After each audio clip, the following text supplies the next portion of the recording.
ನಮಸ್ಕಾರ ಸ್ನೇಹಿತರೆ, ಇವತ್ತಿನ ನಮ್ಮ ಪಯಣ ಮಲೆ ಮಾದೇಶ್ವರನ ಬೆಟ್ಟದ ಕಡೆ ಮುದ್ದು ಮಾದಪ್ಪನ ದರ್ಶನಕ್ಕೆ ನಾನು ರವಿಯಣ್ಣ ಕೂಡ ನಾವು ಹೊರಟವರು ಮಾತಾಡಿದವರು ಹೊತ್ತಾಳು, ಹೊರಟವರು ಇಬ್ಬರು.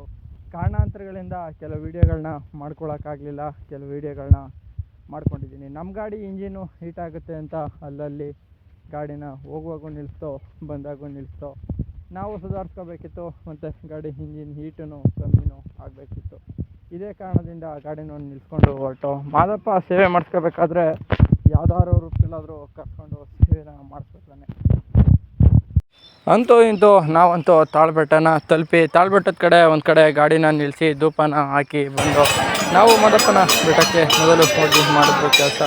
ರೂಮ್ ಮಾಡಿ ಗಾಡಿನೂ ಬ್ಯಾಗು ಹೆಲ್ಮೆಟ್ನ ಒಂದು ಕಡೆ ಇಟ್ಟು ನಾವು ದರ್ಶನಕ್ಕೆ ಒಳಗಡೆ ಹೋಗಿ ಮಾದಪ್ಪನ ಮುದ್ದು ಮಾದಪ್ಪನ ದರ್ಶನ ಮಾಡಿಕೊಂಡು ಆಚೆ ಕಡೆ ಬಂದು ಆನೆನ ನೋಡಿಕೊಂಡು ಅಲ್ಲೊಂದಷ್ಟೊತ್ತು ಸುತ್ತಾಡಿ ದೇವಸ್ಥಾನ ಪ್ರದಕ್ಷಿಣೆ ಹಾಕಿ ನಾವು ಹೊರಟದ್ದು ರೂಮ್ ಕಡೆ ಹೋಗಿ ಮತ್ತು ನೈಟು ದಾಸೋಹ ಭವನಕ್ಕೆ ಊಟಕ್ಕೆ ಬಂದು ನೈಟು ಊಟ ಎಲ್ಲ ಮುಗಿಸ್ಕೊಂಡು ಮಾದಪ್ಪನಿಗೆ ಕೈ ಮುಕ್ಕೊಂಡು ನಾವು ರೂಮ್ ಕಡೆ ಹೊರಟು ನೈಟ್ ಮನಗಿದ್ದು ಬೆಳಗ್ಗೆ ನಾವು ಎದ್ದು ಮುಖ ಕಾಲು ಕೈ ಫ್ರೆಶ್ ಆಗಿ ದೇವಸ್ಥಾನನ ನೋಡಿಕೊಂಡು ಪ್ರವೀಣರು ಒಂದು ಟೀನ ಕುಡ್ಕೊಂಡ್ರು. ಯಾಕಂದರೆ ನನಗೆ ಟೀ ಕಾಫಿ ಅಭ್ಯಾಸ ಆಯ್ತು.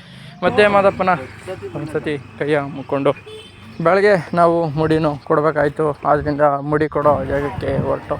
ಇಲ್ಲಿ ಮುಡಿ ಟೋಕನ್ನು 80, ಮುಡಿ ತಗ್ಸೋಕ್ಕೆ 50 ಮತ್ತು ಬ್ಲೇಡನ್ನು ನಾವೇ ತಗೊಂಡು ಹೋಗಬೇಕು. ನಾನು ರವೀಣ ಕೂಡ ಹೊರಟು. ಅಲ್ಲಿ ಮುಡಿ ತೆಗ್ಸೋತಾವು ಜನನೂ ಕೂಡ ಜಾಸ್ತಿನೂ ಇದ್ದರು. ನಾವು ಮುಡಿ ತೆಗೆಸ್ಕೊಂಡು ರೂಮ್ಗೆ ಬಂದು ಸ್ನಾನ ಮಾಡಿಕೊಂಡು ಮಾದಪ್ಪನ ದರ್ಶನ ಮಾಡ್ಕೊಂಡು ಮಾದಪ್ಪನ ದರ್ಶನ ಮಾಡೋ ವೀಡಿಯೋನ ಮಾಡೋಕ್ಕಾಗಿಲ್ಲ. ಮತ್ತು ಫೋನು ಒಳಗೆ ನಮಗೆಲ್ಲ ಅಲೋ ಕೂಡ ಇಲ್ಲ ಕ್ಯಾಮ್ರಾಗೆ. ಇವತ್ತಿನ ವೀಡಿಯೋ